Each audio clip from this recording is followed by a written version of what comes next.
Today, we are lucky to have Kach, who has traveled to almost every country, actually 194 countries, on a passport that some would think might barely get you out of your home country. Like, what was your initial inspiration to take this leap and live this lifestyle? I actually started in 2013 when I quit my corporate job in the Middle East. So many people are curious about what it's like to live this way. I think like the freedom to travel in South America and being able to Antarctica. What kind of mindset do you think someone should have if they're going to adopt this lifestyle and have a weaker passport? Technically, you need to have a growth mindset. What is one piece of advice that you would give to someone who is starting their digital nomad journey? Keep evolving.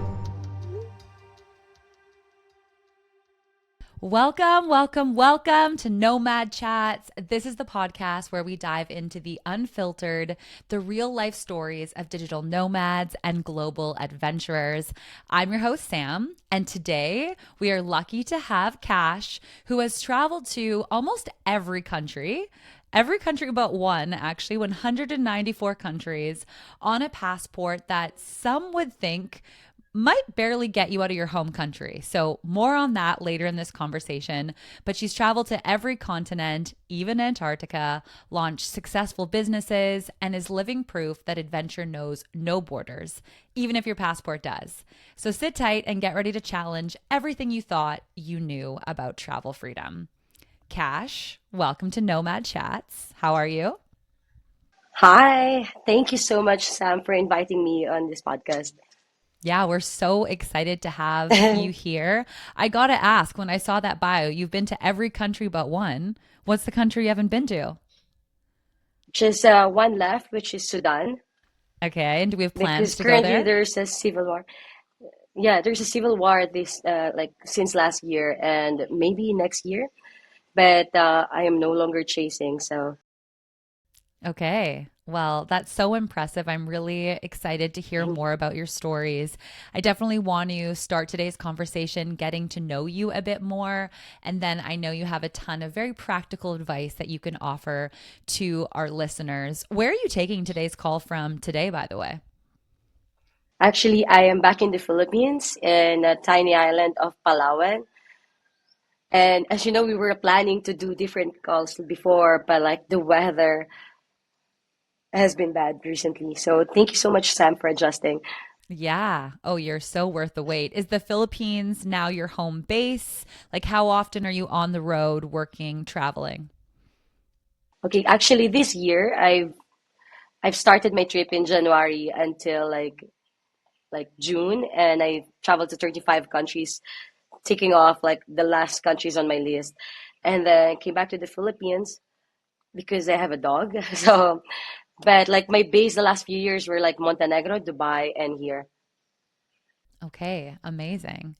Do you remember how this whole nomadic journey started for you? Like, what was your initial inspiration to take this leap and live this lifestyle? I actually started in 2013 when I quit my corporate job in the Middle East. So like for Filipinos like us, usually like like the trend is like you study, then like find a corporate job, or you want to work for government, or if there's a way you could work abroad, then that's better because the salary is way higher. So I work in the Middle East for 4 years, and I've always wanted to travel and like have this freedom lifestyle, and I didn't know how. So I had enough savings to quit my job and then started backpacking. Like when you do the backpacking in Southeast Asia, you'll meet different people. Like some people who are sustaining their travels by like doing work using their hands, and there are people who are working online. And I got curious, so I started as English teacher in Vietnam. And then from there on, like, learned about SEO, blogging, designing websites, social media. And yeah, that's it. The rest is history. Would you consider yourself an entrepreneur now? Yes, I think so. Yeah, after like starting few different businesses that were able to sustain my lifestyle, I think yes. But from time to time, you'd still think like, oh my God, am I like the imposter syndrome, like, but after seeing my passport and everything, I was like, oh, I actually think that I did well for myself with the Absolutely. help of a lot of people too. So The proof is right there in your passport. That's so true. yeah, Now, I I know it's actually have tough. it here. You have your passport right there? I actually have all my passports with me. So, but this is Yeah. My passport is running out next year. I have to renew it, and I'm so sad. That's the worst feeling when you have to start from scratch again. And it's like all of your hard work, you feel like you have to start over. then. Do you are you guys able to keep your passport? Because we were able to keep our passport, so you can frame it. No, they take ours away in Oh, Canada. Yeah, so sad. oh God. Okay, okay. Like, oh, for us, we can keep it. They'll cancel it, and the goal is to frame it. Yeah, I would love to do that. I would love to do that. No, they're a bit more strict here. So, with the nomad lifestyle, so Hmm. many people are curious about what it's like to live this way. And often we think about some of the peak moments, some of the most amazing, mind blowing, unexpected Yeah. experiences that you only get to experience if you're a nomad. When I say that to you, it's going to be hard to pick one, but like what memories come to mind of just like complete epicness that you only get to experience because you've become a nomad?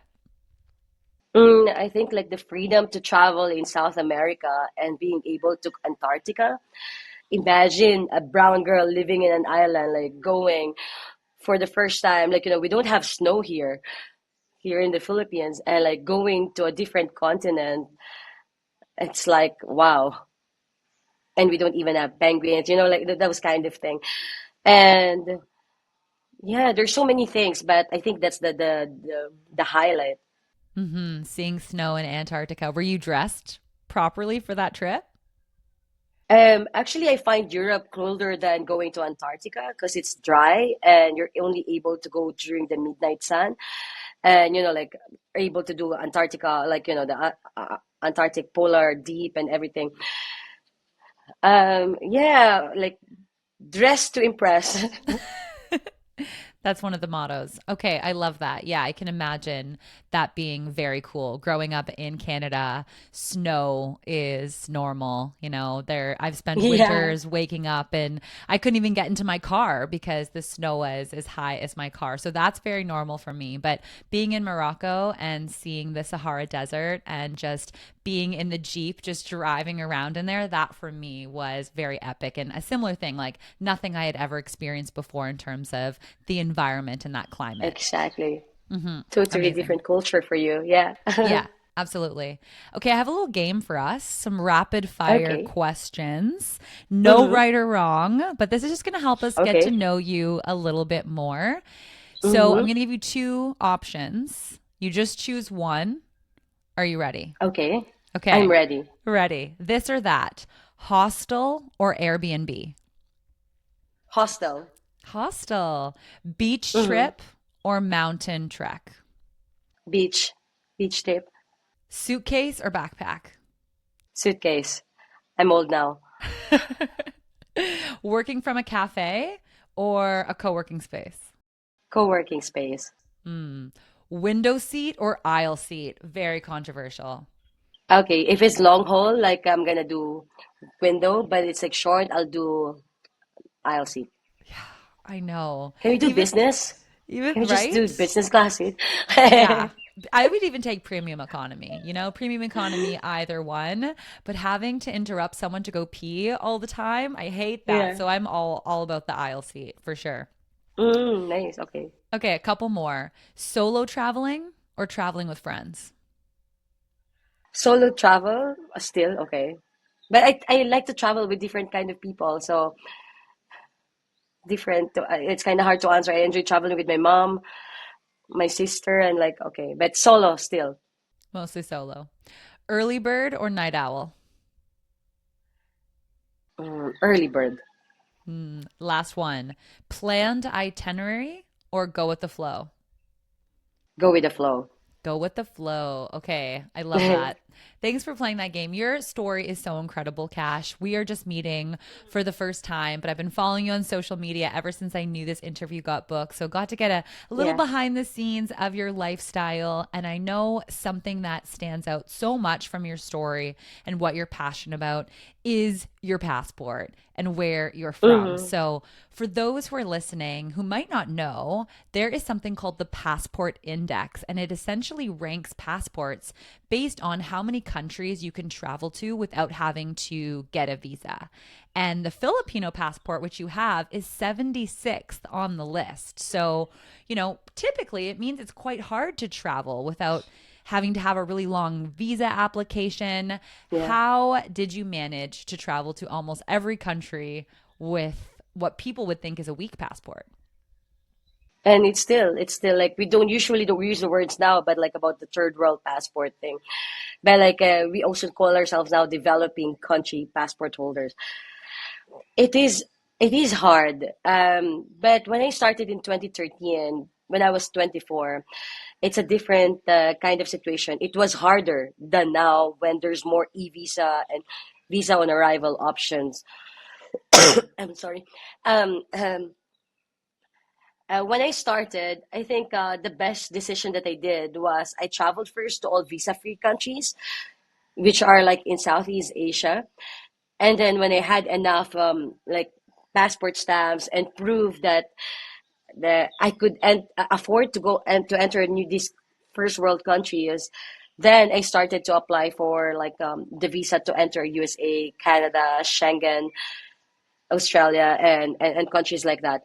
And I think not a lot of people knows, but if you have a third world passport like me, but if you have like a valid visa from America, like a 10 years visa, then if before I had to apply for visa to enter Mexico, but by having a valid USA visa, then I'll be able to enter Mexico for 30 days. Okay. So I've learned That's a good some, hack. yeah, I've learned some hacks on how I could save money from like applying for the visa and the hassle and like, like applying for all of these documents just for me to get the visa. Hmm. Do you have a place where you just keep all of the information so that when you're going to these websites, you're just like copy, paste, you kind of know what they look for? What are some other hacks or systems that you've implemented to help you do this so frequently? I'm actually old school, so I have like an Excel form, Okay. and of course, late now more recently, there are more apps to can you can track like which like you just put your passport, like you put your residency, and then they will give you the entire list of application. But there are information that are not available online unless you're really sick for it. So technically, and now I am the main source of information on how the Filipinos can enter these countries because either I visited there or I keep updating the content based on the information that the embassy officials are giving me. And most of the time, the what do you call this? The requirements for visa applications are similar, but it needs to be updated. Would you believe that for a Filipino, we have to get the approval of our employer that they know that I am traveling to this country? So, for example, I want to go to Europe. If I am employed by a company, then I have to ask the employer that they have like non-refusal, like that I am applying for a visa to go to Schengen and that they approve my leave to go there from this time to another time. And we also have to submit at least 3 to 6 months bank statement proving what is the money coming in and what is the money coming out in your bank account, like information like that. But once you apply for one visa, you just gather the same documents in your file in a folder in your Dropbox, then just keep updating it. Hmm. Okay. Yeah, that seems so old school and so outdated It having to is, go yeah, to employer. yeah. You would be considered self-employed now. So how does that work for someone like you? Do you get to bypass that step then?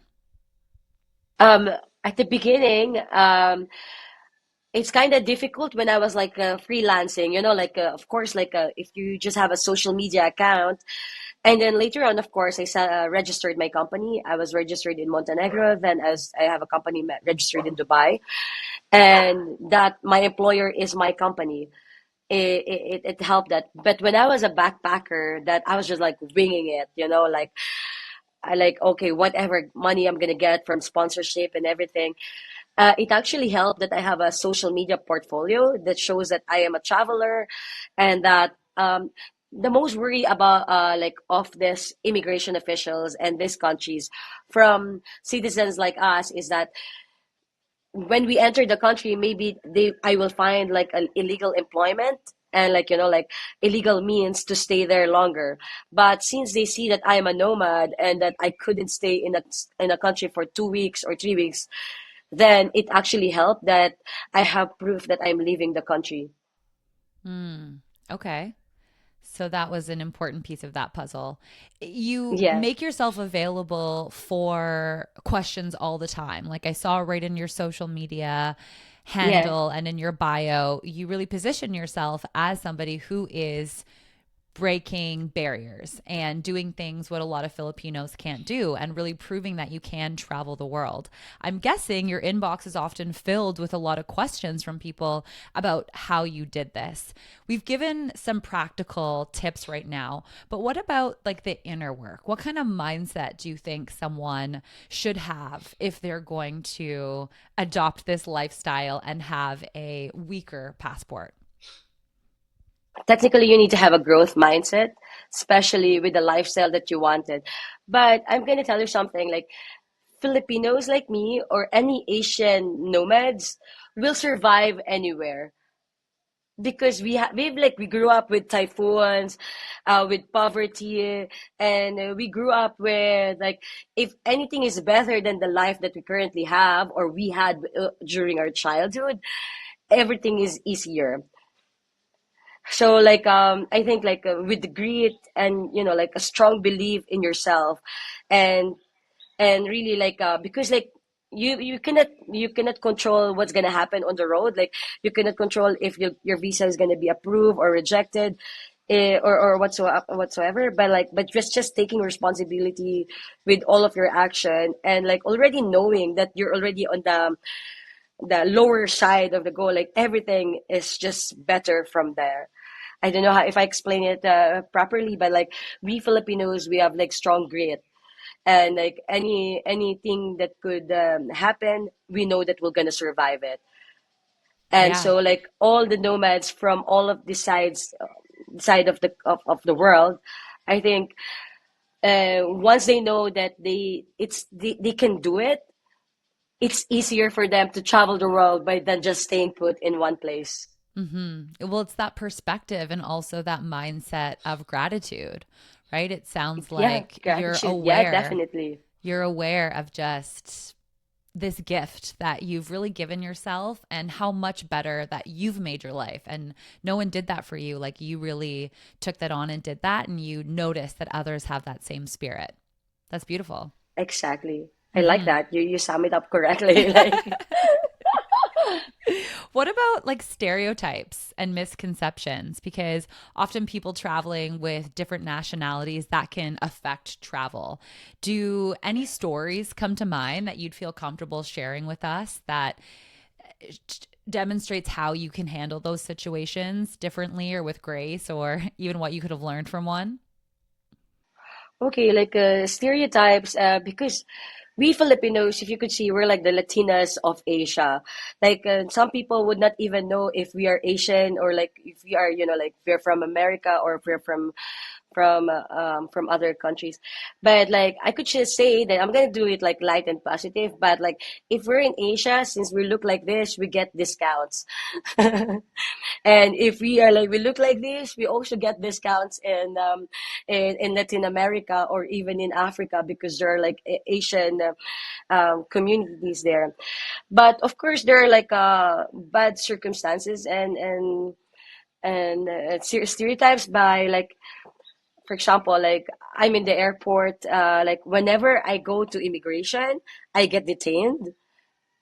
But it became like a funny story later on. But like, I was detained in a few countries in Latin America. I'm always like second way like interrogated whenever I enter the States. And even in Africa, they'll wonder like who smuggled me there, like that kind of thing. But because it's not so common for them to see travelers, but like they see a lot of Asian people going to these countries to work. Either we work at home, we work illegal, or like we're professional. But why do I have like this tourist visa rather than work permit?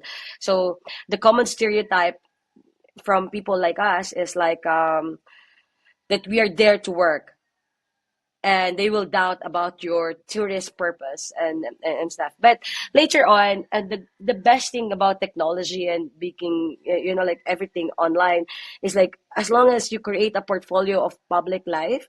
Because a lot of people now are like, no, no, my life is private, I'm gonna be hiding it. No. But I think another practical tip for people from Asia is that if you want to travel more the world, create like a more of like a public biography in you. So when they Google you, it's easier to explain who you are. Hmm. One of the ways that social media works in your advantage, which is Yeah. great because so often we hear it criticized. You're what I'm really hearing from this conversation is you just have such a positive spirit and lightness about all of this. Like I can imagine someone finding this very frustrating. Like all the Yeah. places I get detained and I'm late for my flight, but now I have to deal with this. Like where do you think that lightness comes from? And is that accurate? Or sometimes are you offended with these stereotypes and the hassle that it sounds like you have to endure that maybe I wouldn't have to? I think it's like because of all of the money that I spent with with all the mistakes that I've incurred. Like now, I started traveling when I was 24, and now I am 36, and I feel like if I am grumpy at this age and like what do you call it, like make mistakes with the mistakes that most probably I have done a lot in my younger years, then it's a different kind of story already. But I think we Asians, we love drama, like we love telenovela kind of thing, and that feeling of being underestimated when they try to stereotype you, and then you come out on the other side, you feel like you're it's a different kind of boost. Are you hearing it? You Like, like to prove people but wrong. yeah, especially when I was younger, it's so much hassle. Like, like, oh my God, if I miss this flight, I can't afford it. Da da da. But like now, thankfully, like I could afford the better life because of age. So I am not even worried that, oh my God, I'm gonna be missing this flight. And of course, because now there's insurance policies who could cover that, as long as like you could explain it further and back it up. It's different story. But if I knew that I had no other options to better the situation, I'm like, oh, I'm gonna be so worried. And I actually enjoy making friends when they interrogate me at immigration, because later on they become my followers. And the next time I'm gonna go there, or if I have a client with my business who's visiting there, it's easier. I have got the contacts. So now all the hustles in my life are just like networking. Genius. Genius. So I heard Yes. some practical things there, right? Having an online Yeah, social media presence is super helpful. Having insurance so that the worst case scenario that definitely. happens from this like isn't too bad. Having more money so that you can just throw money at the problem, but then also just having that perspective of I'm going to get underestimated, but I'm confident in what I'm doing. I know I'm not doing anything wrong. So this is a Hmm. little game and I'm going to win by getting Yeah. through. And then you're going to follow me on social media. Yeah, but wait, I'm gonna correct with the money, because like people would think like the younger generation is like, oh my God, how much money? Like, I still have the same way of budgeting when I traveled before and now. But when before, like like the mental stress of not having enough would cost you too much. But now, for example, if I miss this flight and I have to pay 500 euro, then the next day, instead of staying in a five-star hotel, I'm gonna be staying in a hostel, or like I'm gonna be like eating cheap, or like you're gonna be like not joining tours. So like it's different kind of handling things now. Yeah. Yeah. It's like moving money around when you need to and having that Yeah. flexibility if something goes wrong. No, that makes sense. Okay, so we covered Yes. some stereotypes that typically come up with based on where you're from and what type of passport you have. But you're also a traveling female, right? From the Philippines. Yeah. That's unique. What kind of role do you think gender plays in the digital nomad experience? Maybe even for women from developing countries, but also like for women in general.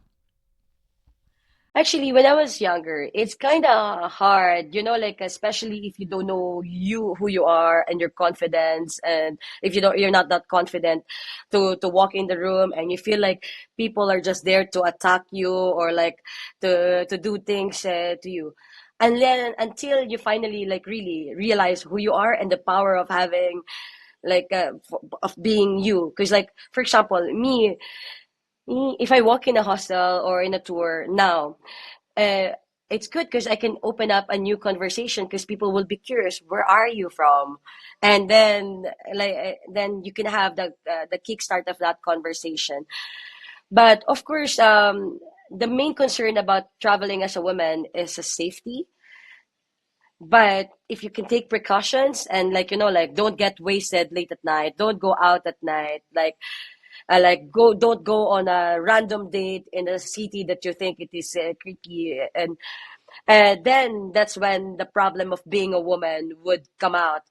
But being a woman, I think we have more power because like sometimes like, oh, it's so hard to carry, the guys cannot do that, like someone would carry your backpack hiking in the mountain, you know what I mean? But We can use it to our yeah. advantage sometimes for sure.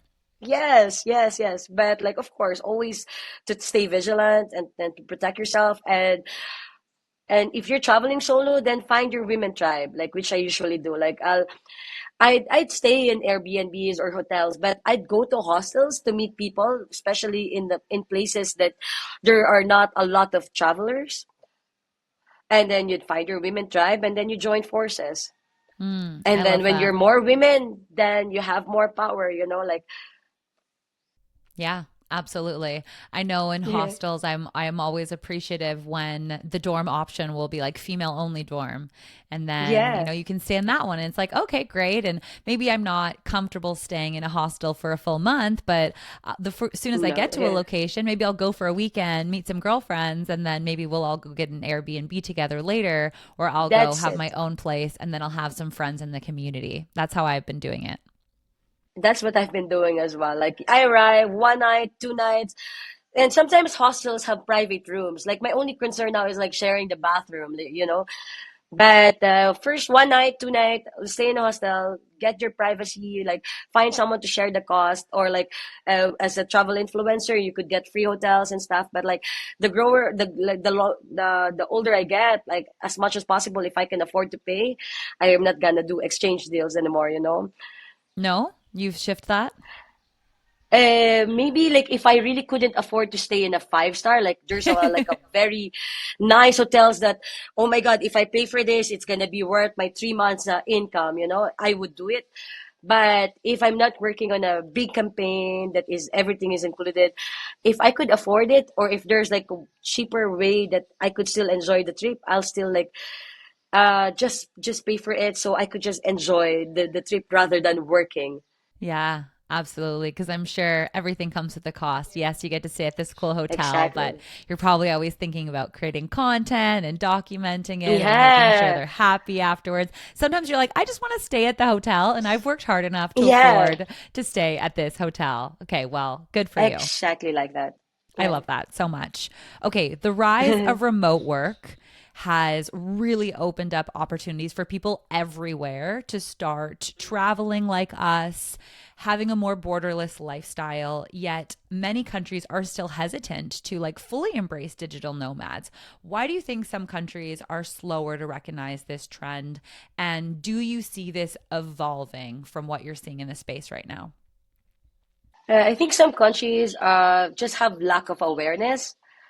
And like, who are these nomad? Like they think it's just like the backpackers. Like, oh, why do we need more backpackers here? Like the backpackers was gonna get drunk and like ruin the place, or like backpackers, or like travelers who's just gonna be here, make the cost higher, that kind of thing. Like, I think it's just lack of awareness. But the most recent years, there's a lot of summits, conferences, and a lot of more involvement with the government to inform the private and public sector what's the impact, like direct and indirect impact of targeting this niche market. So, like, I think they just don't really understand that digital nomads are the different kind of travelers compared to the luxury travelers, or like the short term tourists, the backpackers, and stuff. And that we are actually a great market to tap, especially during the off season of different countries, that we stay longer. So I think in the next few years, would you believe, in my country, we just organized the second Digital Nomad Summit, wherein most of us were already nomads for the last 10 years. And imagine that, even with technology. But because what we're forgetting is that even with this technology, the owners of these hotels and the people leading the government are old school. They need to be taught. They need to learn who we are. So I hope like companies like SafetyWing, Plumia, and others like would still keep going to different countries, but like maybe target like a one city with a mayor who is so progressive and proactive, and do a nomad summit there, or like a nomad event there. And with one city, other cities would follow. So I think with that, it's gonna be changing. But we need like a really good, proactive people like you guys, or like in private sector would gonna be pushing it. Or the best way is like a person like a nomad from one country, for example, one from India, or like three groups in India would just keep pushing it, so they would understand. Like people from Namibia would push it. But yeah, yeah, the problem is just lack of awareness and lack of being prioritized. So like if someone is pushing it, it's gonna be prioritized. But if no one is pushing it, then you come as you go. Yeah. Do you feel passionate about being someone who is part of that change? Like, what kind of role do you see yourself playing in progressing the digital nomad movement? Okay, I'm gonna speak for myself in the Philippines. Like me living abroad for the like 15 years, I came back to the Philippines last year to bring more awareness. But I know that I cannot really just do it by myself. But like so, I'm actively involved with like department. It's our ministry that is involved with like policy making and other stuff. And also they're like actively involved in like speaking in different conferences and summit to talk about the digital nomad lifestyle. And just like, like talk about the story that this is me and this is what it is. And if you want to target more people who's going to come here, then this is what it should be entailed. But to be honest, I think the best role that I could do is like make sure that my blogs are updated. So I own twomonkeystravelgroup.com. I own filipinopassport.com. And if I can just make my website the resource for the new digital nomads or the remote workers trying to transition to become digital nomads, I could make an impact. But I will not be the person who's gonna be like, oh, I am the digital nomad leader. Like we are nomads. Like I cannot lead. I get bored after 2 weeks. Like, you Mm-hmm. know. Absolutely. And really, what you're doing is you're going so above and beyond. You have created successful revenue streams. You've clearly hacked a way to travel the world. Thank You you. could just be enjoying your life and being quote I'm unquote doing that. selfish, right? You could just be worrying about yourself. Why are you taking the extra time to now go back to your home country and empower the movement, create content to be a resource for helping mobilize other nomads in Asian countries? Like, why is this important to you? My God, actually, that advice you just gave me is the answer that I was praying from yesterday. Like, why am I doing something? I don't know. Like, I don't know if you're so familiar with the demographics of the Philippines, but a lot of my country's income are from the remittances of the Filipinos working abroad. Would you believe that my country's biggest export are the workers? So we even have a department called Overseas Filipino Workers.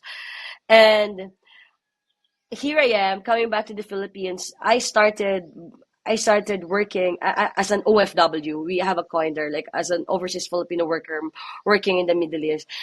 But maybe like me coming back here, if I could advocate a little bit more about why become overseas Filipino worker if we can all become remote Filipino workers.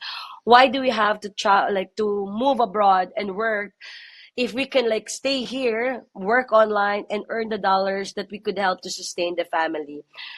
So like maybe I just want to do one impact. If I could just like help one village, like like to have at least one Filipino workers within the family, and they don't need to go abroad, leave their kids to to the grandparents while they are working there, and then don't see their family within a year or 2 years. If I could just like help one village to have one person to work online, same income, and they stay there and they raise their kids. Maybe I'm still optimistic because I am new again in my country, but let's see. But the selfish era is gonna come soon. Well, we thank you. We thank you for your service. You're doing such great work in these specific countries because we know that Asian countries, they produce a wealth of freelancers, virtual assistants. And so there is a nomad mindset that might be evolving in these regions. What do you think are the cultural shifts that are at play that's making nomadic work more appealing and more accessible? You've mentioned some things right now, but anything else that you're really seeing that's changing this attitude? I think now, with the increase of like nomad workers, I really hope that Filipinos would charge more, so that the shift is changing. Because before we were like, like everyone would say in America or Australia, like, the Americans, the virtual workers are like $18 an hour. Why don't we just go and get someone from the Philippines? They would charge $3 an hour. I hope with now like knowing that we are really good in the field, I hope my fellow Filipinos would charge similar to those hours. So maybe that's the shift that is changing because now our rates are going up. So if our rates go up, then most probably there's another opportunity for countries in Africa who are English speakers to become nomads. So it's their time now. Like, you know what I mean? Wow, I love that. I never even thought about it that way, but that's got to be really exciting to see that shift Mm-hmm. and see more money Yeah. coming back to your country because the digital nomad lifestyle, it isn't for everyone in terms of the travel aspect. Like you made a pretty big distinction here between remote worker versus nomad. So let's talk a little bit about maybe some of the dark side of the digital nomad lifestyle. It's often portrayed as a very glamorous type of life, but it has challenges. Ones with reality that some people often overlook. So, what are some of those challenges that you think people might not consider when they're looking up to this idyllic lifestyle? The challenges is like traveling is so exciting and fun, but at the same time, for people like us who are running a business, you need to have a routine. Yeah, you need to have like a fixed base and everything. But being a nomad, how can you be called nomad if you already have a fixed base and like become an expat? So it could get lonely. So like when I was like living abroad with my passport, I could stay, for example, I could only stay in one seat, like one country for 30 days. Unlike others, you could renew, but there are countries that I cannot renew my visa or the residency. Then I have to move to a different place. Then I have to like like find a new tribe to meet. And like by the time that you're trying to deepen the relationship, then it's time for you to move on. So eventually it could get lonely, and all you could say with the people that I have a lot of friends, I have a lot of acquaintances, and even now the only thing I could say is like I miss you so much. I really hope, but your situation, both of the situations are like different.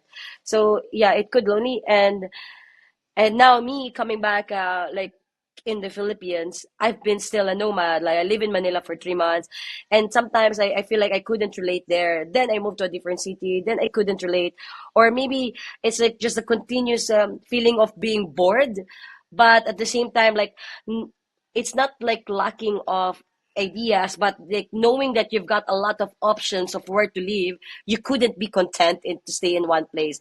And that's another dark side of being a nomad, okay, somewhere is better doing this, but you're like the always search for the perfection of like the perfect home base.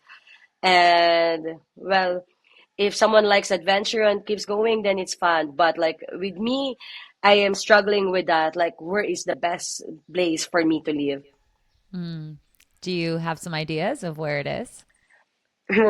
I'm actually now in Puerto Princesa, Palawan, which is like one of the most beautiful islands in the world. And I like it here. I do love it here, but I'm still figuring out where is the best place for me. But What are some of the other now I top knew that contenders? I enjoyed living in Montenegro, which was my home base for 4 years. I would love to live in Cape Town.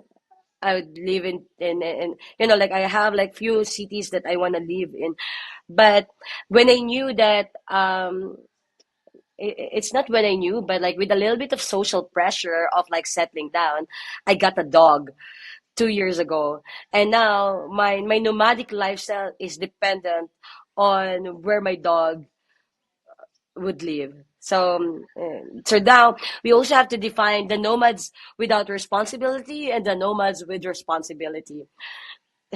Absolutely. Comes with various challenges. So I Hmm. appreciate that you were open and name those because it's a coveted lifestyle, but it isn't for everybody, but it's for a lot of people. So for those who are listening Yeah. who are like, Cash, I don't care. I don't have a dog. I want to travel the world. I love this. This is for me. For people who want to follow in your footsteps, who want to travel extensively, but maybe you have that weaker passport. Like, are there some overlooked or maybe underrated destinations that have been more welcoming and have been more accessible than someone might consider originally? Yeah, I think a lot of people haven't even considered going to the Balkans. Like especially like for you, like Canadian, you could stay in EU and then you could go out. I think Albania, Montenegro, Bosnia, North Macedonia are like really like still hidden gems to travel. Of course, like in Asia, the Philippines is way underrated because of course we have typhoons, we have problem with the internet, but there's Starlink now. I think our infrastructure would only develop if there are people who would come. It's a little bit like a different kind of mindset that we fix it, people would come. Here, we think like you come, we fix it. Yeah, and like you complain, we'll fix it. Like that kind of thing. Because More like, why would we reactive. fix some? Yeah. Why would we fix it if there's no one complaining about it? And I think a lot of countries in Africa are really good. Namibia and Botswana, like still really underrated, but I think they have like a growing nomad community too. But I think in the African region, I think it's better to increase more awareness to have more freelancers, then the digital nomads would come. Hmm. Absolutely. Okay. As we're Yeah. wrapping up our conversation Yeah. today, what is one piece of advice that you would give to someone who is starting their digital nomad journey? I think if you're just starting, I really hope that before you quit your job, you already have like few passive income streams or an active income stream. Like even if you have like one or two employers that you could take care of, that no matter what happens, if you decide to grow, to expand, to scale, or to have like a total different kind of mind views, you need to have like fixed source of income because you don't want to go back to your family and cry. And then keep evolving, like learning new skills. And if you really don't know the lifestyle, I highly suggest that you go to co-working spaces, go co-living, attend summits, attend conference, and meet people that who are similar to you, and then learn from them. And then, of course, later on, give back to the community. But like for someone new, the best thing that I could recommend is like a network with the people who are similar to you. I love that you said always be working on new skills. Is there a new skill that you're Yes. learning right now? And now I'm like learning new languages. Hmm. But I actually like the last few years of like traveling, I became more focused on traveling And then later on, like I focus more on like when I wanted to learn how to scale my business, I've like changed the way I network with people. So like and also like now with this technical skills, I'm like learning languages. Okay. What language? Languages. Serbian, Okay. Serbian, Arabic, and Spanish. But like, don't practice with me yet. Like, it's still early here. I need my Don't coffee. worry. I don't know Yeah. anything, even if I want to practice. Okay. Last one. If you could choose one superpower that would make traveling easier, what would it be? Oh, the best way like to make life and everything easier is like if I could like close my eyes and visualize how much money I would make, and then it would just come out in my face. That would be the best. And that's gonna be the superpower. If it's not money, even cash or like anything that I visualize, everything that like with the cost of it, I just hope that it just pop out. And I think that's something everyone would want I love that. and have the Blink total freedom. and the money Yeah. appears. Love it. Yeah. Cash, thank you so Law of much. attraction in cash. Yeah. Thank you so much for coming on Nomad Chats and sharing your journey and sharing your wisdom with all of us. We'll include links to your social media handles and blogs and all of that for those who are listening. But where should we follow you if we want to learn from you? Where's the best place to get in touch? Okay, like I actually like own three different websites that they could check. Twomonkeystravelgroup.com, which is like the main resource for Filipinos who might need information, or not just Filipinos. And I also own filipinopassport.com. So for anyone who needed a visa to apply to any countries in the world, even if it's North Korea or Bahamas or in South Africa or anything, we can help you. But if you're looking for like-minded people to travel with to some of the beaten countries, I've already announced the tours that I'm going to be doing next year, and you can find them all at travelwithkatch.com. And in social media, you can find me at kach.umandap, KCH.UMANDAP. Love that. We will put And the that easy here all is, in the show yeah, notes. Thank you. okay. Thank you so much, Cash. And thank you, everyone who has tuned in for this episode of Nomad Chats. We hope today's story inspired your next adventure or helped you navigate the nomadic life, just a little bit easier. So remember, wherever the road takes you, we have got your back. With SafetyWing Nomad Insurance, you are supported to chase your dreams no matter where you are in the world. So catch us next week for more tips, laughs, and stories from the road. Until then, keep exploring and don't forget you are always part of the global nomad community. Bye, everyone. Bye, Cash.